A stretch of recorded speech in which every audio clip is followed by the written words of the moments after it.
For the first season of the Coke Studio, everybody delivered. You get to see your favorite artists come up with their collaboration and their music. Not just a backstage pass, it's front row seats. Hindi lang yun, masisilip mo pa yung kaluluwa nila. If you pay attention enough, you will find where the soul is coming from while they're writing. But I'm still feeling so alone. Still feel like a kid and I wonder if it shows.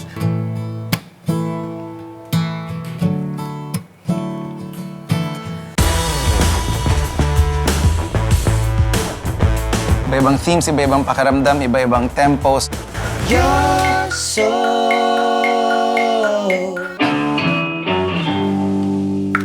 Maganda tong set na to. And everybody brought their A game. The whole season started with Noel Cabangon and Curtis Smith doing a wonderfully refreshing collaboration. Bata ka pa't may pagkakataon na darating sa buhay mo. We have a father and son conversation, or, as an older man, giving some words of wisdom to a young boy.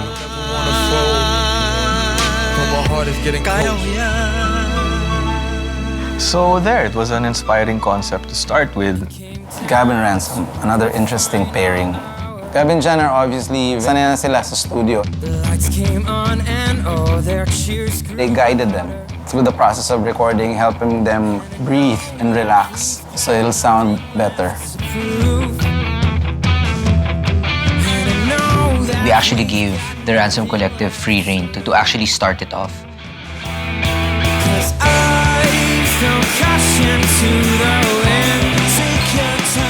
Sa tingin namin, the younger band should be the highlight kasi it's their time. And they're gonna be the future of the OPM.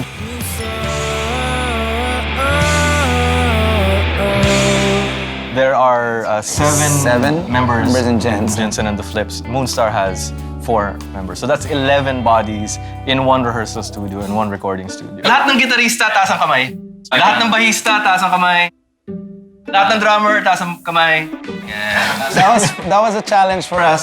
Buddy and I had to figure out how to get everybody their own space, their own sonic space, their own contributions.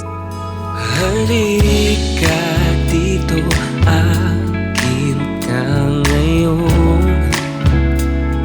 When we met Jensen and the Flips for the first time, we weren't really sure what we wanted to come up with. In the end, we were thinking that why don't we put together our strengths? Instead of doing ano yung hindi pa natin ginagawa, pagsamahin natin yung ginagawa yung signature natin.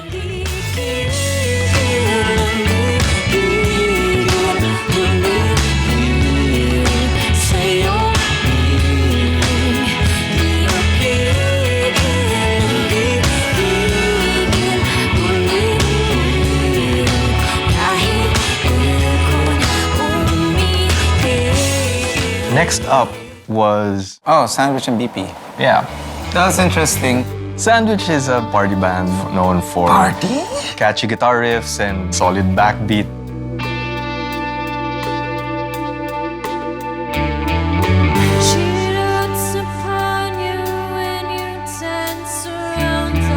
And then see, BP is known for a lot of ambient music stuff and then quirky, melodic stuff.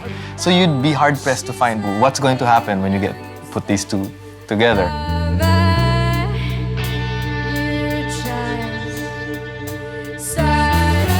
I wanted it to be more Sandwich and they wanted it to be more BP. So it just became a whole new thing where it's none of the above.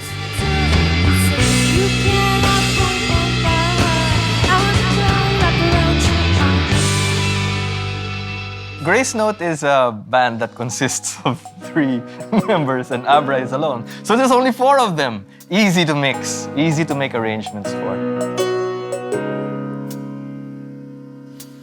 Billion stars, many people that I know so far. Bruises and scars in the galaxy. Yo!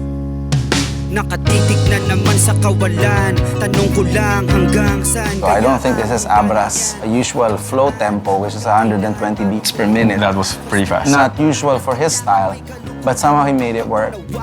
Whether you're my sister, mother, father, lover, or And again, because it's a collaboration and in the spirit of restraint, Grace Note also learned to play with less notes and give more sonic space for Abra. So both of them learned something new. 24 hours dreaming about living on Mars. Wala kayo, wala ako. The universe is right, you're here to me. Wala kayo, wala ako. Billion stars, many people that I know so far. It was very easy to work with Ebe. And then Autotele came in with their brand of music. They just clicked instantly. Actually, they did, yeah. Sa balikat ko iiyak, huwag kang natatakot na ibahagi ang kulay mong mundo. Hawakan ng aking kamay, ako'y kasama't ka na may tugasan. It was a joy to watch. If you see them coming, you just stand back and just appreciate how they give and share, diba? Yeah, and it also helped a lot that Ebe can sing in the same range as Josh. Huwag kang mangamba. Huwag kang mangamba. For the Franco and Reese collab, we didn't know how it was gonna work. Magkaiba yung pinanggagalingan nilang sound. But somehow, Franco made space. Ganda ng tunog eh. Seems like we barely made it out. We yell, you scream, I shout. Feels like the walls are closing in. This song is about two lovers or a couple fighting and kind of like the struggle or the push and pull between them. It's a conversation na parang, are we gonna resolve it or are we gonna part ways? It's that tension.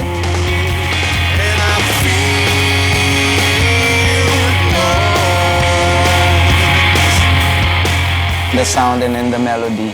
For Reese is very Minimal and very laid back. Like we're almost faded. But somehow I work with the heavy guitars, that contrast and to mix together, especially the melodies. For the original songs, half of it is unexpected that we don't even know what to call. We don't know what to call the ransom urban dub music. It's folk, but it's heavy, but it's not folk metal. And then you have something like Curtis Smith's and Noel Cabangon's, Which is rap collaboration. and folk, but it's not folk rap. Or Franco and Reese. What do you call that? We don't know what to call it, but the sounds are so new to us. One of the best takeaways we have here in the Coke studio is when you put good artists out of their comfort zones, greatness can come out.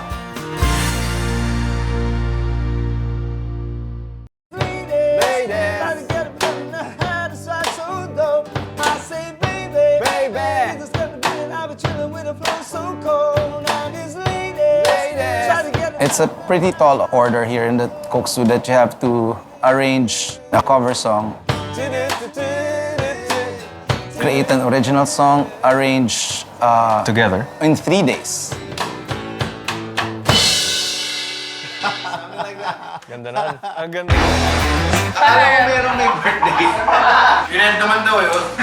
A lot of the artists are used to working late in the day. But here in the Coke studio, we start early. Some bands come in at 7, and you gotta start right away because people are waiting. You know, everything's rolling at all times. You have to realize that there's cameras and lights and directors and crew. Baliw na baliw ako. Baliw na baliw sa'yo. Nababaliw na nga kapag sa malapitan. Paano pa kaya kapag ka napapalayo? Hay nako, kung iisipin mo parang may marathon sa dami na tumatakbo sa isip ko. Yung challenge na may mga nakikinig sa'yong, alam mo yun, basta. Parang syempre kailangan magpakitang gilas ka rin. Pero bagay ang aming kolabi kasi pwede bagay kahit nagkabit ka sa mundo o inulapit ka ng talaga. Hindi siya yung tipo na pwede mong balik-balikan na trabahunin kasi may time pressure din. Pero iba ang topic, nag-iba, nagbabalik ko pa. Because, you know, we're working with a little bit of time pressure as well, so deadlines kind of help, and you just got to get it done. Our song plays on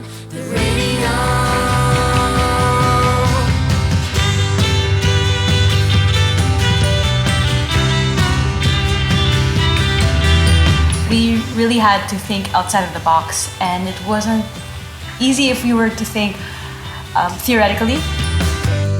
Giving it up just a little more. This heartfelt leap I surrender. Arms raised tonight.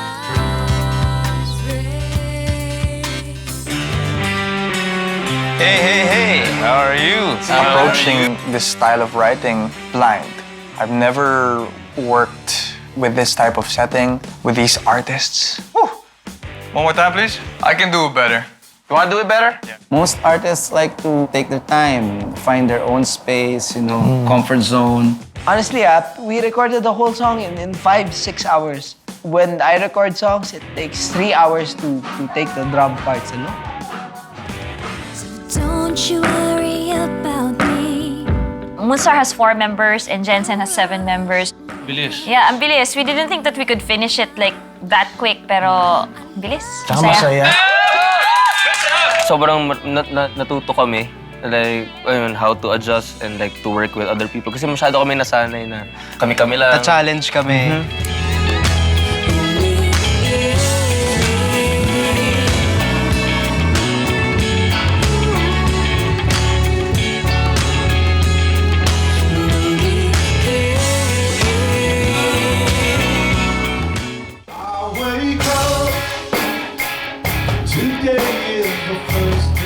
Everybody has to humble themselves. I will call you mine after all this time.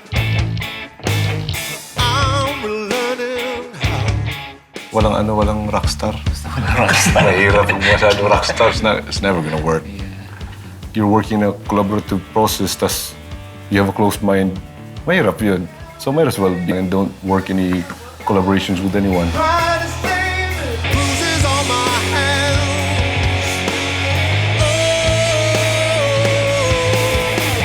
It's the collaborative energy that you don't really get to experience as much because I'm a solo artist. It's kind of trying to find the balance between listening and making sure that your voice isn't lost. Sobrang ganda nun. Meron akong idea. So there's a love triangle. Kunwari, I did something weird and then I'd have to fight for it. That never really happened during the recording. But that girl likes his An unconventional love song. When you're doing creative stuff, you leave yourself very open. That's the only way for your voice to come out. Sometimes you have to take a break for people to get in sync physically or mentally or emotionally. Umiyak ako. Tapos lumapit na sa akin si Sir Raymond. Pinalabas ko lahat ng camera. Gusto ko ito yung pinaka-maaalala mo sa recording kasi ito yung pinaka-masaya. Yeah, and with Urban Dub, when we started, we had a lot of mistakes too. Hope will take its toll.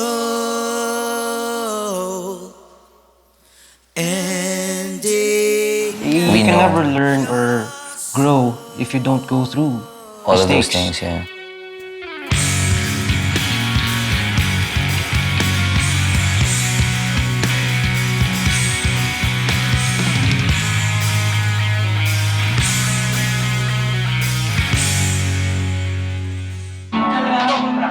Josh never did his vocals with shoes on, so he'd feel more comfortable. And then when Raim saw that, he was like, sobrang laugh trip siguro kung tanggalin natin lahat ng sapatos natin. Nagtanggal ng shoes nila. Remove all their shoes. There's a great atmosphere of friendship. And I guess it carried over into the actual song-making process. Yep, that's part of our job, setting the mood. Not a lot of people talk about it in music, but you have to set the mood. If you're expending so much mental and creative energy, ang katapat nun is napping. I think every band had a napster.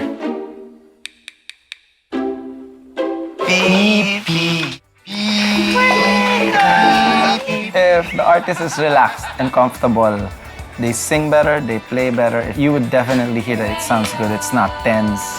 We're very impressed with everybody that they can make such great art under pressure. And so relieved. Relieved and very impressed.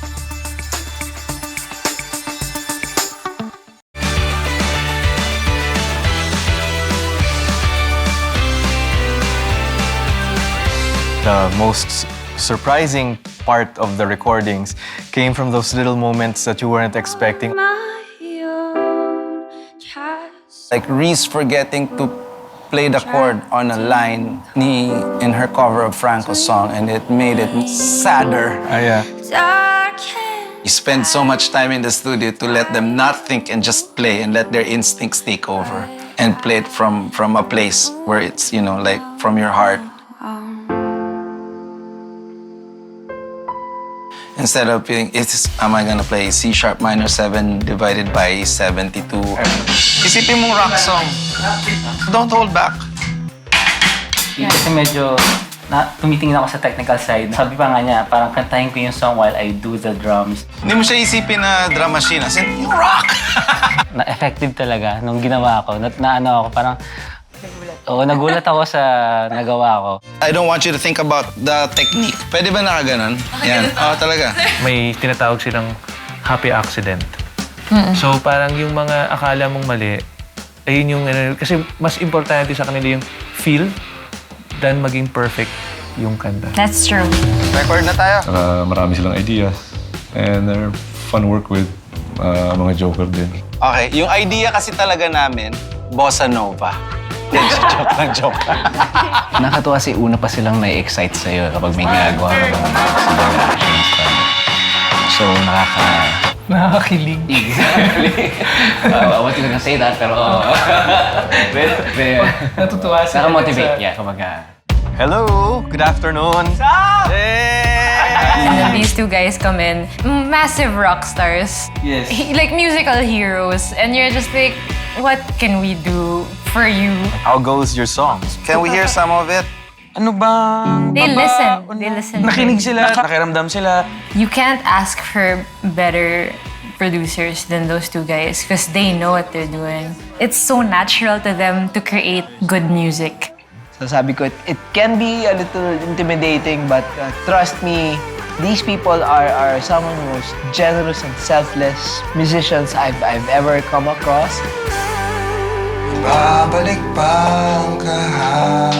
That they made me feel comfortable also and allowed me to have confidence in what I was making. And I was singing. I don't sing. And I start singing with Silla Raves, and I'm just like, all right, this is great. Personally, isa sa bass heroes ko si Sir Buddy.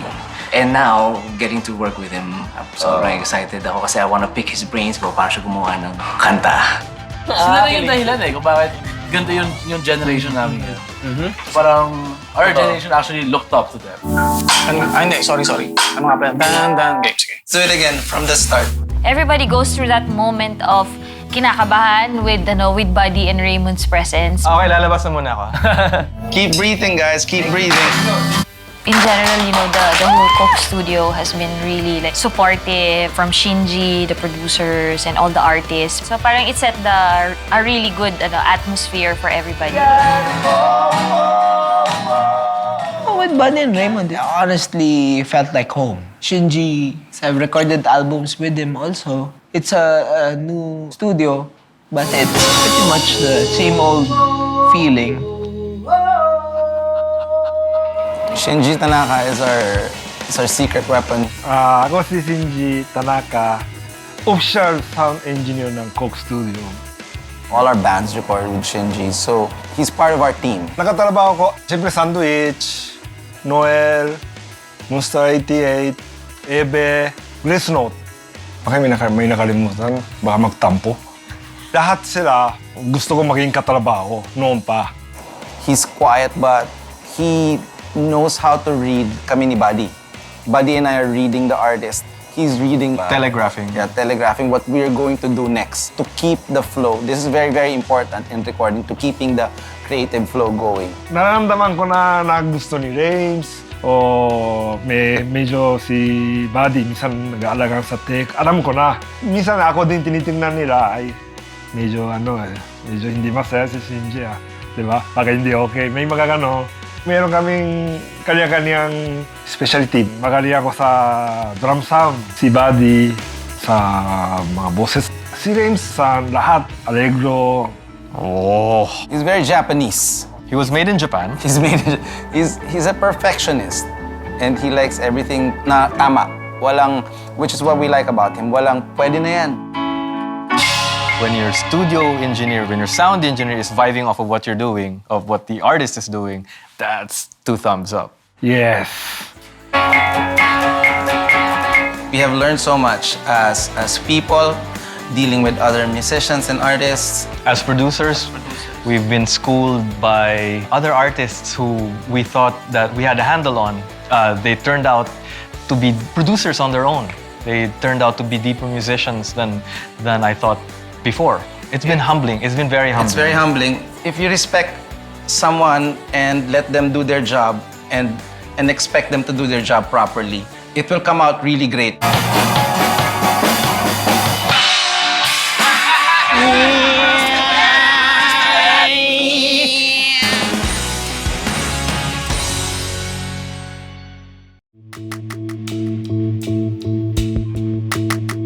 A good takeaway for the Coke Studio, which for all our bands and for all the artists, it's inspiring kids that music is good in life, especially in our troubled country.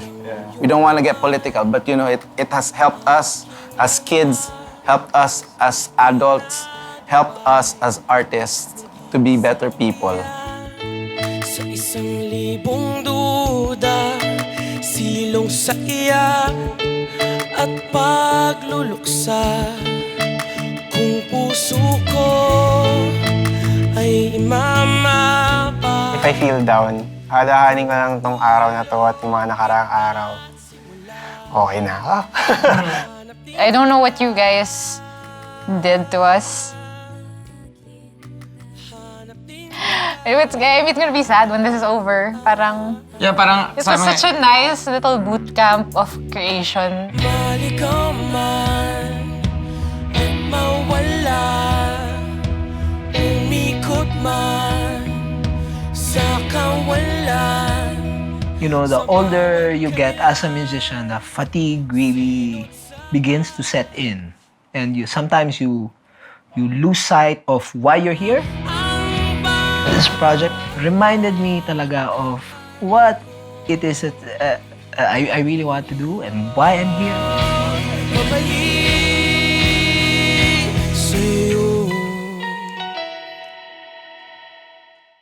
What is life for a guy like me? Fly high with a guy like me. Fly kites with the kids I see. My life isn't all for me. I think music is very powerful. Music is also a non-violent medium. These ladies try to get it, but they never had a swag so dope. Well, as an artist, I believe that you can be a catalyst for change in the society. What is life for a guy like me? Fly high with a guy like me. Fly kites with the kids I see. My life isn't all for me. My takeaway from this is that bands should keep working with other bands. There are more opportunities for bands, new bands, old bands, and artists to get together and, hey, let's try something different. Let's try out something new. Then they should. And Coke Studio has done this for We've learned so much as producers, as artists. They say that music transcends all, you know, it's the universal language. But the stuff that came out of the Coke Studio this time around, it's so inspiring.